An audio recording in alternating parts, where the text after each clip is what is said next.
introduce you to our panelists, Dr. Robbie Hooker, Superintendent, Dr. Jennifer Scott, Deputy Superintendent of Academics and Student Supports, Chief Terry Reed, Chief of CCSD Police Department, and Dr. Garrick Askew, Assistant Superintendent of Operations. And they'll be addressing the questions that you have and that others have sent in.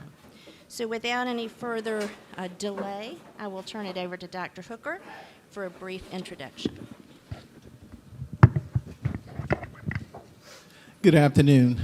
I'd like to say thank all of you for coming out for this conversation that we're about to have. One thing I want to share with you, it's important that you know that we talk about school safety, we talk about how we want our schools to be. I'd just like to remind you that our schools are an extension of our communities. And our slogan is getting better together, or better together. And that's why I'm asking that parents, we have a few students here, we definitely want to hear our students' voice because they have the pulse on what's happening in our schools. And we want to not only listen to concerns from you as a parent, but also from our students who are here as well. But we want to leave here with solutions. And let me share with you, this will not be the end of our conversations. This is not a one and done. We want to meet here tonight. Tomorrow night we will meet at Clark Central, and then we want to do work sessions with those who are willing to work with us to find solutions as to how we can make our schools better and safer, not only for our students, but for everyone in our community. So we're excited about listening to you and to gathering those solutions. We have a format for that to take place. So at this time, we will go with the questions.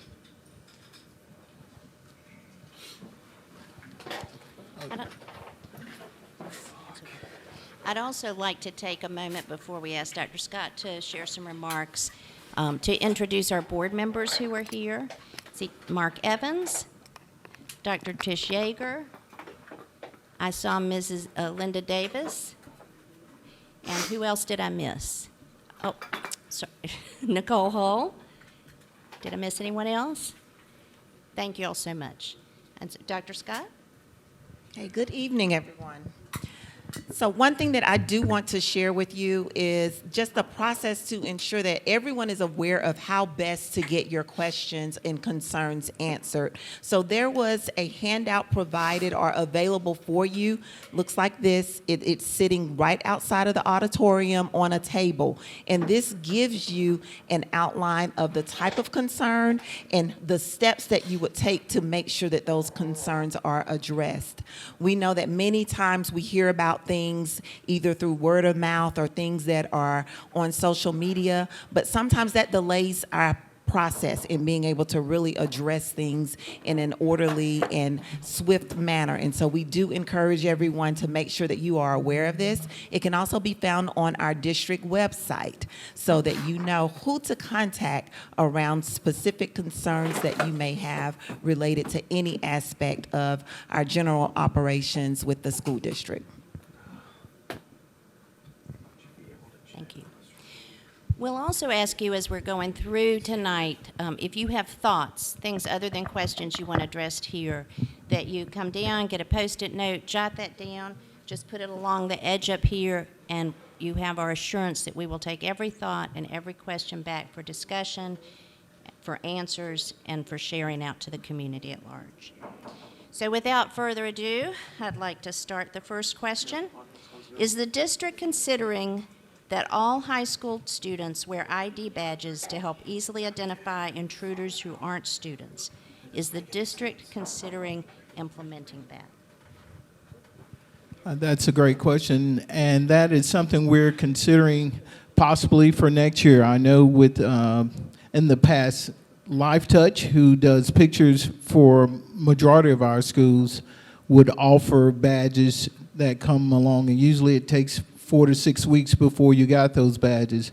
So that's something as a district office we will have to work out if we're to start this at the beginning of the school year instead of waiting to after pictures are taken at the various high schools or the other schools throughout. So we will have to work with our photographer system or put something in place to make that happen. But yes, those are things that are on the table district-wide. Thank you. Do any of our other panelists have anything to add? Will there ever be a consideration for all students in middle and high schools to only carry clear book bags? And Chief, I think you were going to address that question. Yes, good evening, everyone. Yes, with that question in mind, that's in the process. Yes, that policy in the process as we speak. The reason it didn't roll out this year, we wanted to give the parents adequate enough time to go out and purchase those clear bags. So we can assure you starting next school term, we'll have that in place that all the school district students will be required to have the clear bags. And also, we've already implemented that at our sporting events. Those of you who have been attending, and it's going pretty smooth. So far, no pushback, and that's great. It's all about safety. Chief, what other safety measures are being implemented at our sporting events? Yeah, we have the handheld wands that we're using, that each school, I think they have about 6 or 7, and we can get them from any school, however many we need. And that's working out, great. Initially, we had bags of little small pocket knives and things, but as we went through the season, that dwindled down to we hardly ever get any knives, objects like that. So it's working great. And middle school students or elementary school students who attend the games, are there Yes, special provisions? I think we started last week over at Clark Central, at the football game. The middle schoolers, 16 or 15 and under, have to be accompanied by their parents. That really, really helped at the event. All of the, I guess you see kids ripping and running, thinking a fight here, thinking a fight there. We witnessed it at the last game over at Central. It went smooth, great. So I think it's something we need to continue to push. Thank you. And speaking of wands, are scanners or metal detectors being considered for the high schools? Dr. Hooker? Yes, I'll take that one. When we talk about metal detectors, and I look at metro high schools and other high schools that have had metal detectors in there, you have to take into consideration those things have to be manned 24/7 or 8 hours a day throughout the day. You just cannot have it there and no one is monitoring that. But if you think about incidents that have taken place across the country, even with metal detectors at the front door, there have been incidents of that. I've said this since being superintendent here. It's up to our students, up to our faculty and our communities to remember, if you see something, say something. We've had good hits, I guess I can use that word, hits in that students are reporting to administrators when they see things that are out of order. If they see students with a knife or other objects or weapons that they're bringing, they're quick to alert our administrative team or our security team, and we've been able to stop things. But even with your metal detectors, look at Hartsville Airport. They have metal detectors. There are still people who go through those things. That would be a strong consideration. We will look into that and monitor to see if that's the direction that we would like to go. Thank you. Are all outside doors locked at all times? And what's the policy regarding door locks on the inside? Dr. Askew, would you like to take that one? Sure. So all doors are locked on all of our buildings on the exterior each day. And again, it takes all of us working together to ensure that throughout the day because people come and go on our campuses, especially our high schools. Administration should be monitoring to make sure that doors are closed whenever they're open. In addition to that, we do have a policy for all of our classroom doors to be locked as well when teachers are teaching, closed and locked. And we help to monitor to ensure that as well. Can you talk a little bit about the process that visitors need to use when they're visiting the building, and visitors being anybody who doesn't work here or have a badge? Right? Sure, it's straightforward. Everybody needs to report to the main office to be checked in as a visitor in the building and receive a visitor's badge. All right, thank you. I'll also point out, I think Dr. Scott referenced see something, say something, or Chief Reed. You'll see on our overhead, the screen here, a continuous loop of information, how to access that form that Dr. Scott showed you, as well as tip line information. That tip line is anonymous, and you can share applause, things that are going well, or concerns you have at any time, at any hour. And each of those concerns are read and sent to the appropriate person to resolve. Does each school have someone who is responsible for not only periodically checking that those doors are locked, but also noting the same throughout the day? How often are we checking to make sure people aren't propping open doors or unlocking them unintentionally? So all schools that have SROs, that's one of their major duties. So we've got SROs stationed at each of the middle schools as well as the high schools. And then we have rotating SROs at the elementary schools that also check. And then again, the building administration has at each building, there's a process for managing that and making sure that they're rotating the administrators throughout the day to monitor the doors. If we contact the school where our child attends, can we be given the name of the person responsible for safety? Who's responsible for safety ultimately at the schools?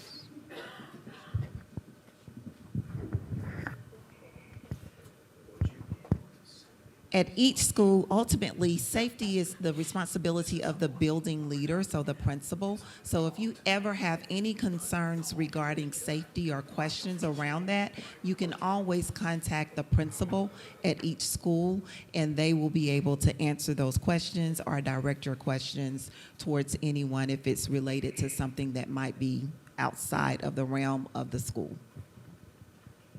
Thank you. The next one is a question we got several times. What is being done to address bullying in our schools? What is bullying, and how do parents share that concern or students share that concern? So bullying is an act of repeated opportunities or repeated attempts to intimidate a student in various ways. And when it comes to bullying, then all of our schools have processes in place as far as being able to notify an adult to let them know what's happening with your child, or your child being able to go directly to an adult in that building to be able to share that someone is bullying them, or they feel like the actions that are being taken against their child would constitute bullying. And the building leaders or assistant principals or behavior specialists will actually assist in being able to determine what the next steps might be. But when it comes to dealing with any types of bullying or other behavioral infractions that definitely create a safety risk for students, then we want to act upon that quickly. We also have things in place to ensure that students who do identify as victims of bullying have the support that they need, both emotionally and mentally. So we do call upon other people outside of the school, such as our trauma specialists, to support those students who may be dealing with incidences where they were bullied. And again, our building leaders act quickly to notify parents on both sides. There is a formal bullying letter that goes home to parents to notify them that their child has been identified as a student that has been bullying another student in the building, the consequences of that, as well as actions to take to make sure that it does not become a repetitive issue. Now, you mentioned behavior specialists and trauma specialists. How do parents engage that, or how do students engage that if they feel that they need additional support? So when it comes to our behavior specialists, then they work directly with our school leaders to be able to identify the additional supports that might be needed at any school based upon the behaviors that they're seeing, and being able to support students, because ultimately we want to make sure that every student has an opportunity to be in the classroom in an environment that's conducive to teaching and learning. And that includes students who may be having some behavioral difficulties. So our behavior specialists can be engaged in order to create a plan of support for those students to remediate those behaviors so that they can participate in the instruction, but also to ensure that they're not disruptive to any other students having an opportunity to learn. When we're thinking about the supports, the mental health supports provided by our trauma specialists, then that is typically available by contacting the counselor in the school if you know as a parent that you would like for your child to have some additional supports either through our trauma specialists or other mental health supports that we have available throughout the district. Then that's contacting that school counselor or working with the building leader, and they can get you connected with whomever to ensure that that resource is available to your child. Thank you. Do any of our panelists have anything else to add? Okay, let me remind you, if you have a question that you'd like to insert into this lineup, just jot it down, hold it up in the air, and we'll see if we can get somebody to come and get it if you don't want to navigate the steps. Carol or Katie, Scott or Alex, if you're back there, if you'll just hold those cards up, and they will come around and get them. I'd also like to acknowledge, I think I saw Miss Claudia Butts come in. Is that you, Miss Butts? No? Well, it's somebody, and I don't have my glasses on, so I apologize for that. All right. What measures will the school district take in order for the ones who are there, the students who are there, to get an education without disruption? The primary thing we need to understand is that we send our kids to school each day to be educated, to learn. We do have issues in our schools that we have students, especially at the high school. We have some students who've been in our system or been at the high school 2 or 3 years and may have 1 or 2 credits. But they are constantly walking the hallways. I would say they are about 85% of the disruption that we have at our high school level. The issue that we have with those students is that we've taken forms of alternative schools. There are other measures that we're taking, but it's causing tremendous impact on instruction when they're in bathrooms or they're knocking on doors as they're running up the hallways, inciting fights. So how do we get support from the community to combat that? I have said to principals and given to our principals, secondary principals, and concerning, here's a script on how we meet with those parents to say, we need your help with your child. There, at each school, I can tell you at this school, here at Cedar Shoals, we have approximately 43 students who fit under that category. Some of them, this is their 3rd year of being a freshman. And they come to school every day, and they are causing a disruption. So having conversation with parents and asking parents, can we find something that may be conducive for them? It may be getting a GED. It may be attending Athens Tech under the new program that they have for them. But it is causing a major disruption in our schools. So we have to work with our families to find the best and suitable place for that student to be educated. So we are trying to work with our parents. We have a program that we started on last year. It's called the HYPE program. Mr. Wendell Bird leads that program and working with some of our students who've had difficulty transitioning to high school or have troubles in high school. It's a 9-week program that they've gone through. We've seen some success with that program, and it takes parents being involved, and that's one of the requirements for being in that program. And I'll let Dr. Scott give you more information on that. But this is a community thing. It's not just a school system thing. We need your support. We need for you to speak to your youth, to have conversations when your child comes home and ask them about their school day. What's happening in schools? We send out progress reports every 9 weeks. I think that's correct for high school as well. 9 weeks, am I correct? It's every 9 weeks, you should be looking for progress reports. If you have IC, Infinite Campus, on your phone, you should be looking for grades to find out how your students are progressing. But we have some students already, we're in the 4th week of school and have 30 absences in some of their classes. lunchtime, skipping. I've had situations right here at this school where I've walked the hallways with the administrators and have spoken to students who are just sitting on the stairwells on their phones, which they shouldn't have, but we spoke to their parents and had conversations with them. We've seen some progress in one of those students, but still, again, it goes back to us working together as a community to better our schools and having conversation with our students as well. I'll let Dr. Scott talk to you more about the HYPE program. The HYPE program is a program that we, as Dr. Hooker shared, was implemented for the first time last year. And what we saw from that was that students were able to truly look inward and identify some root causes for why they maybe were making the choices that they were making, and being able to understand how to make that change and letting them know. And so Mr. Wendell Bird, who's actually here this evening, was able to really build some amazing connections with these students. And these are connections that carried over into the actual schools that they were attending, where he's able to go in and check on them and ensure that they are continuing to really live out those key skills that he taught them through that program, to ensure that they are successful as they are matriculating throughout their school years here in Clark County at the high school level, but he's also made himself available to some students outside of the high school level as well. So we're excited about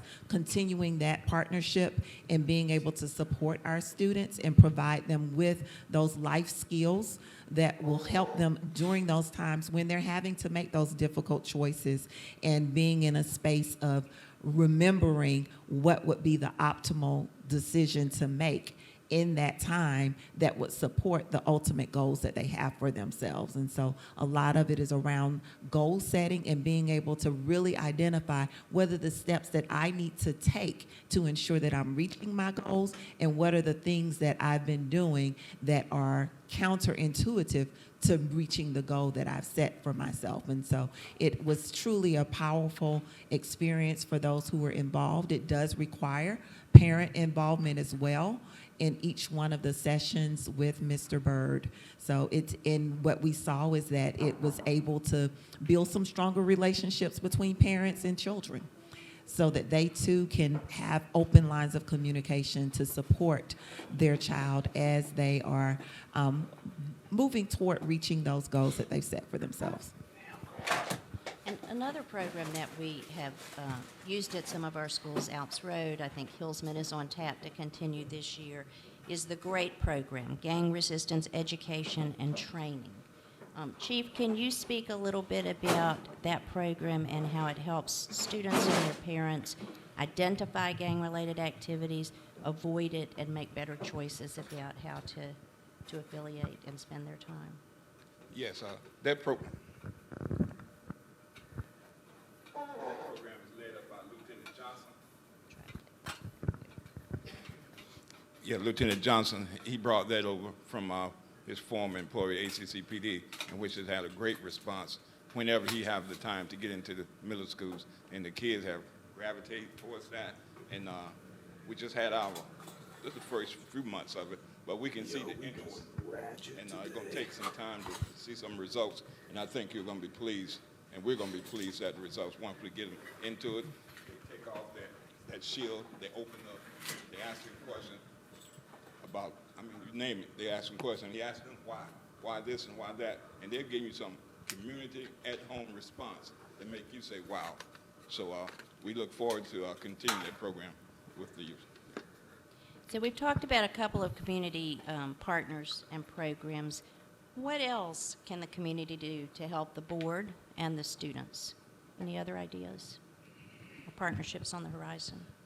I think the biggest thing that we can do is to partner with our schools. I've met earlier, October when I arrived, met with many ministers across the Athens-Clarke County area and asked them to adopt a school. Not only have I met with them, but I'm asking you also to get involved with our Clarke County mentoring program. It makes a difference with our students if they have mentors who are there to meet with them on a weekly basis. I think it's 45 minutes to an hour, lunchtime, spending time with our students. It changes a child's life when they know the consistency of having someone there to listen to their concerns. It's not necessarily about bringing them things, food or items of that. It's about time. It's about time. That is something that many of our students in this community is crying out for, is they want time from adults to listen to them. I've said this before, at each of our schools this year, we are implementing a student advisory program. Our students are the heartbeat of what takes place here. We need to listen to their voices as to how we can improve things that we're doing here in CCSD. So we're excited that each one of our campuses should have a student advisory group that is in place. I believe high school may have up to 16 to 20 students, the elementary and middle, anywhere from 10 to 12 students involved. And it's an array of students, not just your high achieving students, but all students being part of that advisory group. So we're looking forward to the conversations that our principals will have with them, but also to hear their voice as to how we can make our school system better. Anyone? So Chief Reed or Dr. Askew, can you give us some insight, as much as you're allowed to, and still keep us secure, into what advanced measures or proactive measures we've put in place? Sure. So I'll just speak briefly about our crisis alert system. We do use Centegix. So all of our staff members do have an interactive, I don't have my badge on, but I'm reaching for it. All of our staff members do have an interactive badge that they're able to use throughout the day if needed to alert the building as well as school administration to any emergencies that might arise within the building. There's a different number of presses on the badge for different types of alerts that need to be sent out, everything from a school-wide lockdown to an administrative hold to a medical emergency. So that's one of our proactive measures that we have in place to make us very responsive to emergency. And remember, if you have a question, write it down, hold it up, and we will send somebody around to get those. Thanks to those who have submitted them already. What is being done to hold parents accountable when their child is acting out? What is being done to hold parents accountable when their children are acting out and impeding learning? I think our principals do a great job of reaching out to parents when there are behavior issues with our students. We have the MTSS process that we work with our students when there are behavior issues involved. We involve our counselors, our trauma specialists if necessary. But it's important that for us as parents to have conversations with our students about appropriate behaviors in schools. What you do in your community may not be acceptable in the classrooms. So having those conversations with them as well. We are, I think our counselors have several groups that they run with students about different issues that they may be experiencing, maybe a grief, maybe grief and other groups that they run to address concerns that our students may bring to our campuses. All right. That ends the portion of our pre-questions, the questions submitted via feedback at clark.k12.ga.us.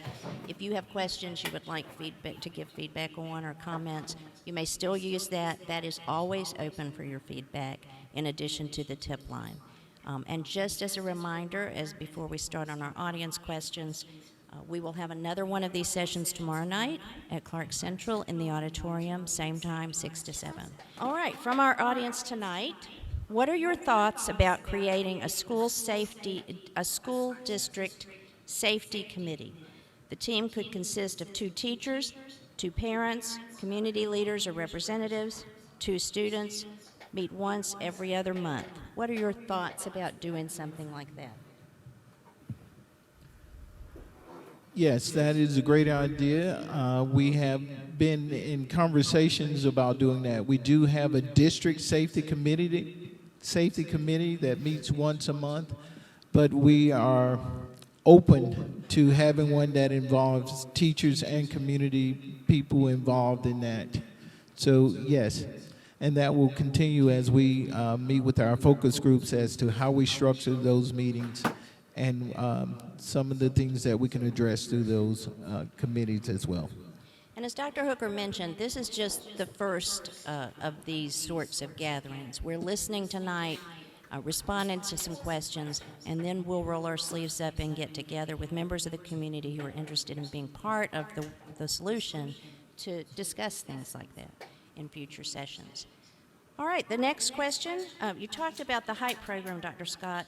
Has the HYPE program been effective?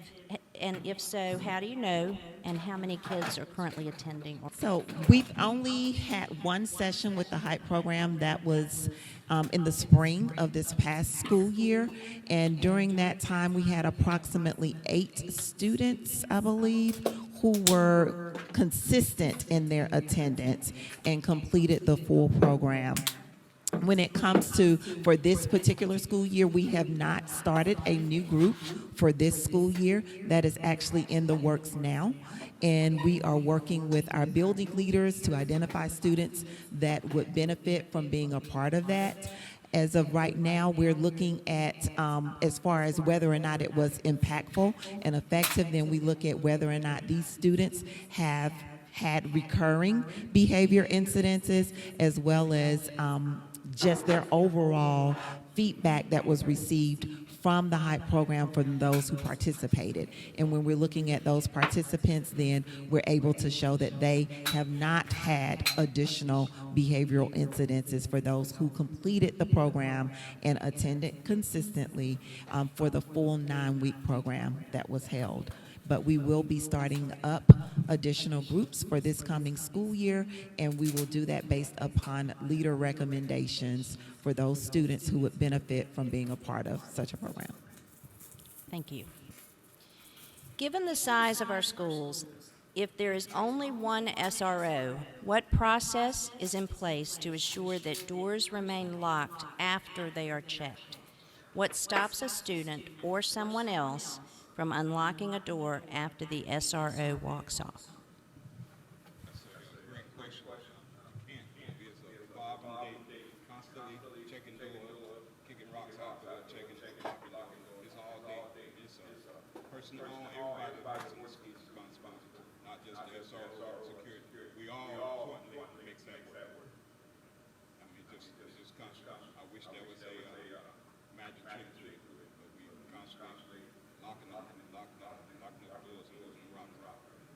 And that's why, Chief, correct me if I'm wrong, it's so important for our community. If you see something on social media, if you hear something in your community, if you read something, if your child comes home and tells you they feel uncomfortable, go to that tip line, send us an email at feedback. We constantly monitor those, or pick up the phone and just call, because it takes everybody looking out for that to keep our schools safe.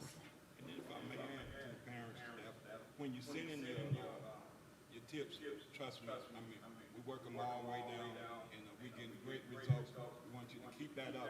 It's very helpful. Continue the tips now. It's very helpful. I mean, I can't express it enough before we will stop. We got tip line, so keep it up, please.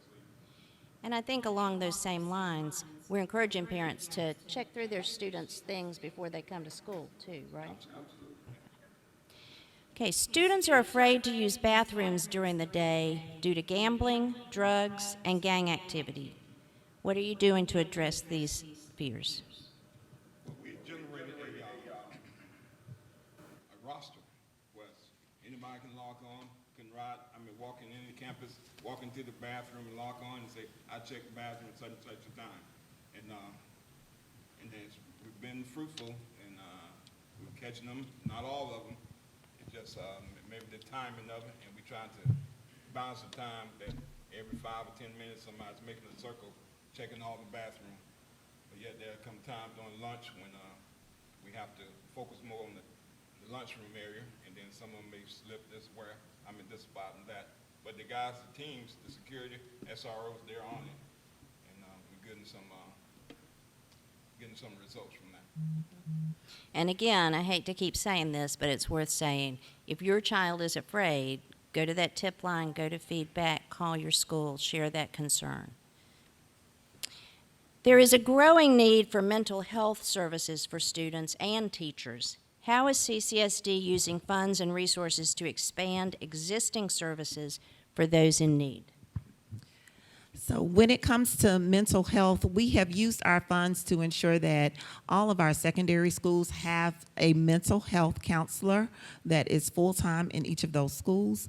We also have our district trauma specialists. There are 2 within our district, and they split their time between one serves our east side schools, one serves our west side schools. We've also partnered with some outside resources through telehealth services using Presence Learning to support some mental health supports within our schools, and that's available to any students that telehealth would be appropriate for addressing that. And all of this is outside of what it is that our school counselors might do around their small groups and groups that they do within the school to support students, or the one-on-one supports that are provided to students. And so those are a few of the things that we have in place around mental health within our nursing department. Then there are some mental health services available as well. Those would be through telehealth as well. But of course, for those who telehealth would be appropriate.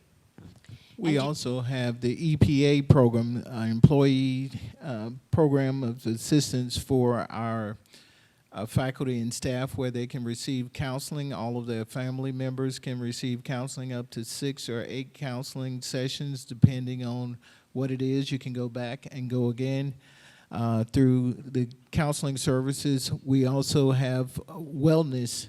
We emphasize, I call it Wednesday wellness. Each school should have an area, a wellness room, is that what we call it, in their building for wellness. But it's important for us as educators and leaders within our buildings to take care of ourselves. We are stressed at times from the job in which we have, but it's important for us to lean on each other, to encourage each other, and to support each other through the difficult days that we must encounter. But I would encourage any teacher, it's free. The state has paid for it. The employee assistance program that you have for your counseling services. Some people may not feel comfortable with it. I can tell you, I've had used the counseling services for the past 5 years, my entire family. It makes a difference. I will just be transparent with you. Once a month, I meet with my counselor, 45 minutes to an hour. The best investment I've ever made is by going through a counselor and working through issues that I may be dealing with either at home, on the job, or whatever. Take advantage of those. It's worth it. Our governor has invested in that for all its state employees. Don't let it go to waste. I'll also add that we have a new wellness cooperative, a wellness connection for teachers and staff. They'll focus on something different every month, but just to make you aware of the resources that are available. For example, financial wellness, physical wellness. We have a district gym on Prince Avenue, things like that. So be on the lookout for those and avail yourself of those free opportunities as well. If Cedar Shoals have 43 students that are causing 85% of our issues, why are they still roaming the halls, and why are they still in the buildings? What are we doing to hold them and their parents accountable? That's a great question. It's a process. You just can't walk up to a student and say, you're dismissed. There's a process, procedures that you have to take. For example, I talked to you about the script in which administrators use in speaking with parents and having crucial conversations with those students.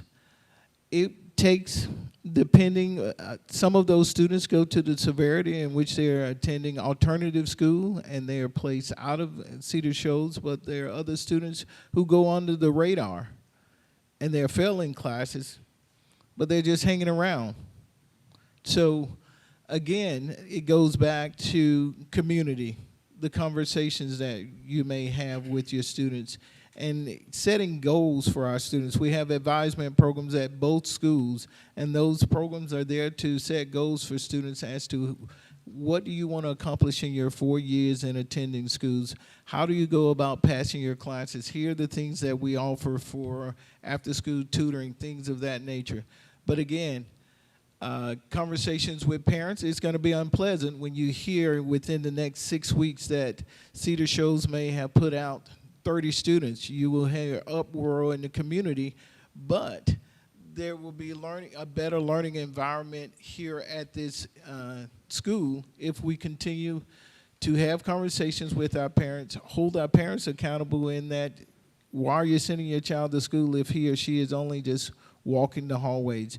So I have charged our principals to have those conversations. We cannot put up with this behavior for a full school year.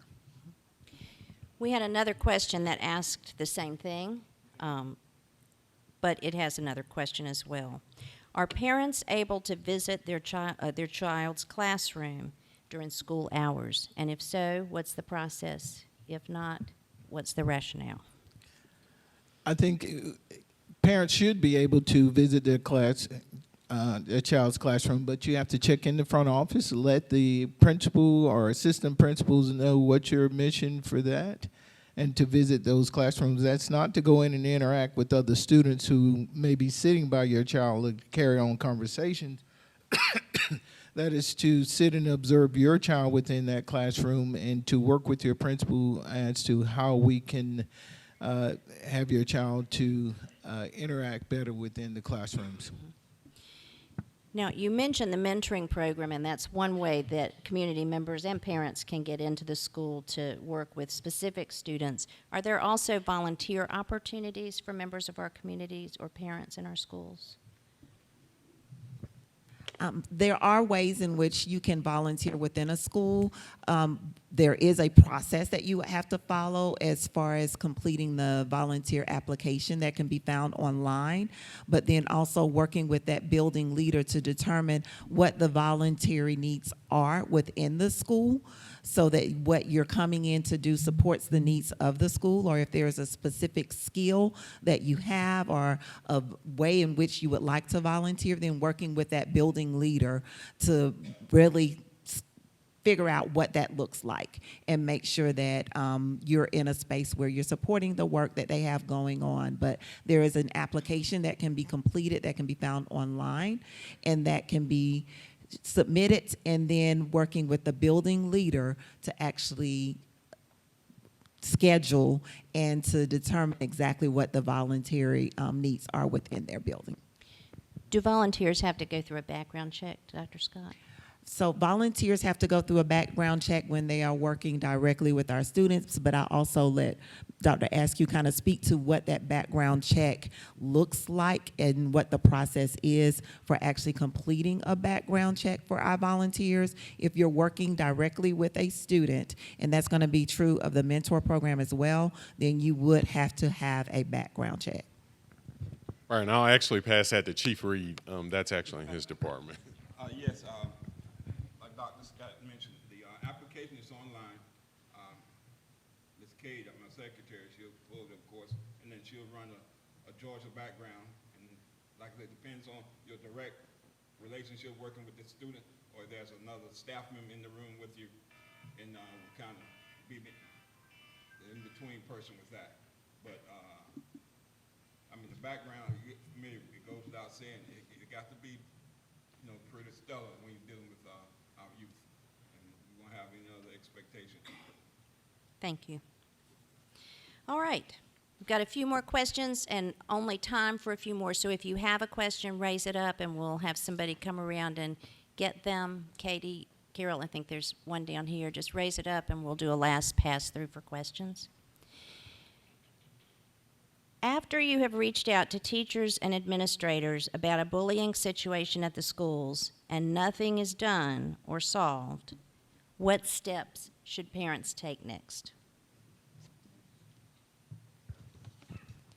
So if you have reached out to the building leader and there has been nothing done to address the bullying, then there are individuals who work at the district level that can be contacted. And so we have Dr. Worthy and Dr. Crosland who directly supervise our principals, and they are available to meet with either via phone or in person to discuss what the concerns are so that they can intervene to support in coming to a resolution that creates a space where your child feels safe and your child is in an environment where they can learn. Thank you. And remember, up on the screen and handouts, we have on the screen directions in case you get home and lose this on how to access this on an as-needed basis. Every situation you can think of, and who to go to, and then who to go to next, and then who to go to next until it gets resolved. So I encourage you to take advantage of that resource.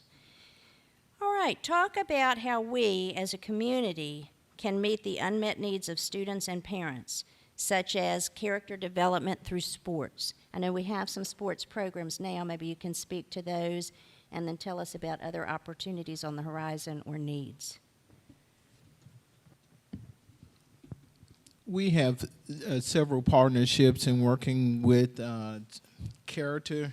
Our athletic department builds on that, but we have partnerships with, we're starting one with the Athens Clarke County government, in which we've started our youth elementary students participating in sports. I just read something from Dr. Ward. We have over 500 students participating in sports, cheerleading, football, the various sports. We have Mr. Ernest Elder here who works with our students with the basketball league, elementary, as well as this year he will be working with our 6th grade basketball league, which we've implemented. And he builds upon working with character as well as our coaches with other sports, talking about character, how to improve your character, what it takes not only to be a good athlete, but what you have to do academically to stay eligible. So we formed some community partnerships as well to address some of these issues that we're dealing with. And pardon me if you said this, but I think that one of those youth development, the 500 students, also has a tutoring component in partnership with UGA, doesn't it? Yes, and we're finalizing those details in that there's a literacy component where we will have over, I think it's close to 1,000 UGA students that will be working with our students to provide tutoring for them. We will have sports such as basketball, football, soccer, volleyball. There's various sports that they will be working with our youth in, so we're taking advantage of the volunteering that they have to do for their college to provide tutoring for our students. So this is a win-win partnership, not only for the university, but also for our students here in Clarke County. I would also add that we also offer a curriculum for all of our schools that's specific around character development, and it is provided daily at our elementary schools using Second Step, and we also provide that for our middle and high schools. They have various programs that they use from Second Step to 7 Mindsets. And then we have several schools that have adopted Leader in Me, which is a character development program as well that's used at some of our elementary, middle, and one of our high schools. Thank you. What can be done to help teachers become more culturally responsive to their students?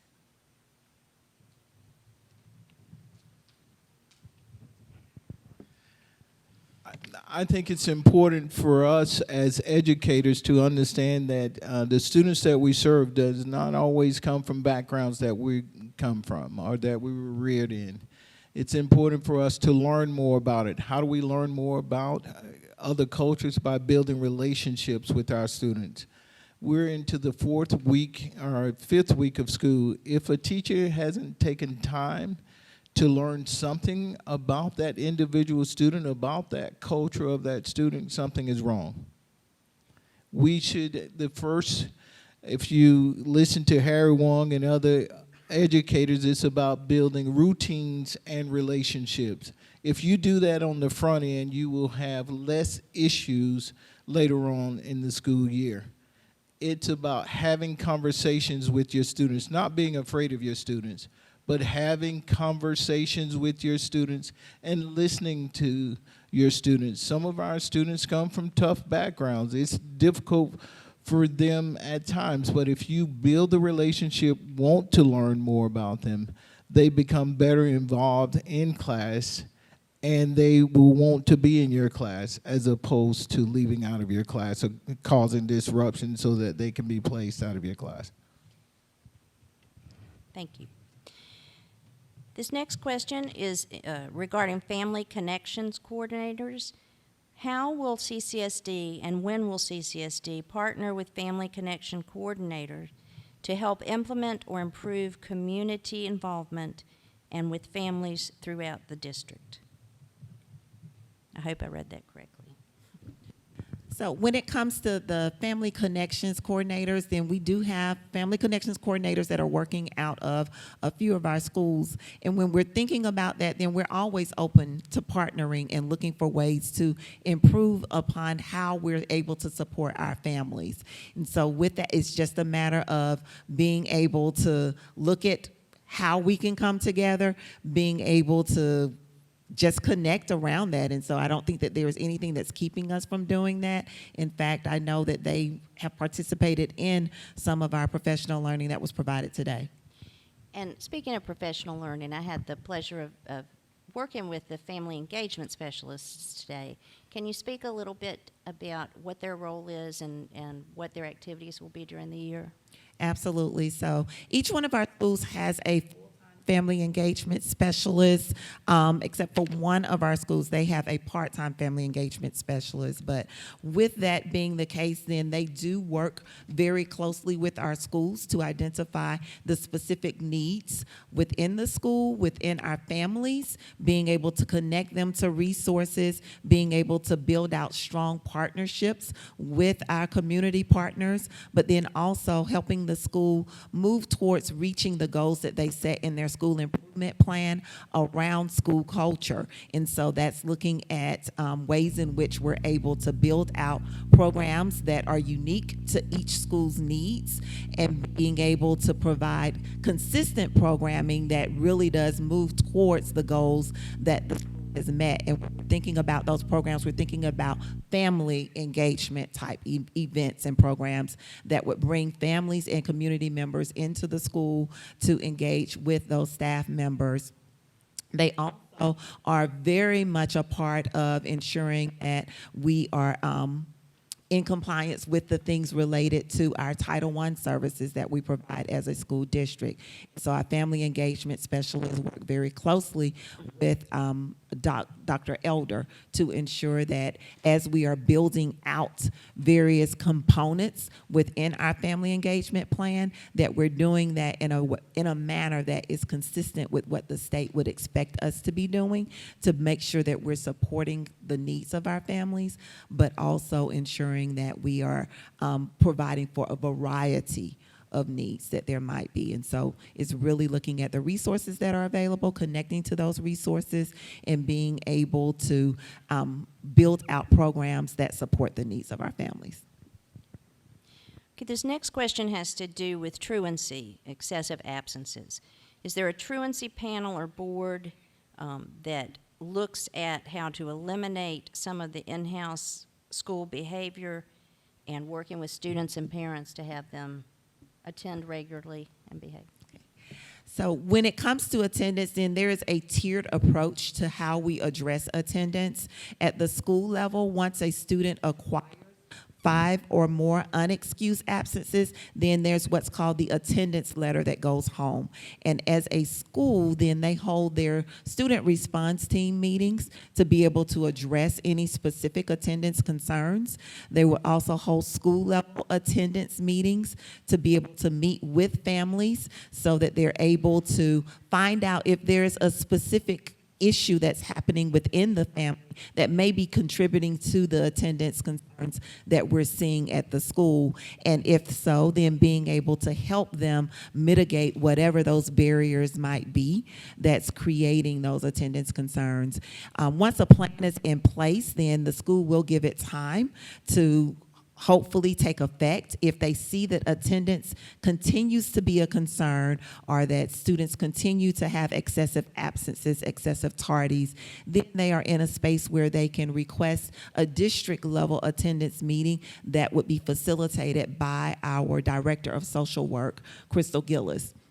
She would then meet with the family to once again really be able to dig into what are the concerns, or what are the barriers that are creating the attendance concerns that are there, and hopefully putting a plan in place that would then address those attendance concerns. Beyond that, if we're seeing that it becomes truly an issue that becomes truant in nature, and a situation that needs supports beyond what we're able to provide at the school district, then we're able to take it to what's called the CHINS meeting, where we're then meeting with officials outside our school system to meet with families to address the attendance concerns and the possible impact that it's having on each student's educational outcomes. Thank you. Okay, we have just 2 more questions, and then we'll wrap up, but these are worth getting through since there are just 2 more. How long, this is very direct, how long is the process to expel a student? What does it take? It depends on the severity of the action that a student has taken. And I believe if it's what is it called, the deadly 7 or 7 deadly, that can constitute that a student be expelled or expelled from our school system. And where would we find that? In the Code of Student Conduct? Yes. And that is also available online, and there's a QR code that you can access it with your phone at any time. Okay, are students required to have a hall pass to be in the hall during class? And what are the steps or consequences that are in place when students consistently leave campus during the morning or during lunch? So do they have to have a hall pass, and what are the consequences if they leave campus? Yes, students should have hall passes in order to transition to the restroom during class period times. We also have a cell phone policy that we've enacted this school year. They should not be taking the cell phones to the restroom. That's why we have security. We also have hall monitors to assist in that area. Yes, we do get resistance from students concerning that issue, and we follow the disciplinary steps in handling the situation case by case. Okay, those are all the questions I have turned in beforehand or during this session. So, Dr. Hooker, I'm going to ask you to talk with us about next steps and wrap it up. It's almost 7 o'clock. Okay, our next steps, this is just the first of many conversations that we are planning to have in our community. But the next step will be those of you who are interested in working with us and providing solutions to the problems. We will have a work session, and be on the lookout for those dates and locations. We want to move soon on this. We don't want to wait till October and November to have a next meeting. No. We want to move within the next 2 to 3 weeks to have a work session to develop solutions for this. This is a listening session or giving you information, but we need you to become involved. School systems that are high performing have high involvement of our community. We need for you to help us to solve the problems that we're experiencing. I do want to thank all of you for coming out tonight. This is important for us to address the issues now and not wait till later. We will deal with those consequences later if we don't address the problem now. So asking for your support and being involved in those work sessions, and we will have that out within the next 2 weeks as the dates and the locations of those meetings. So thank you again for coming out. Thank you. Thank you very much, and this concludes our first community conversation about safety in our schools. Thank you all for coming.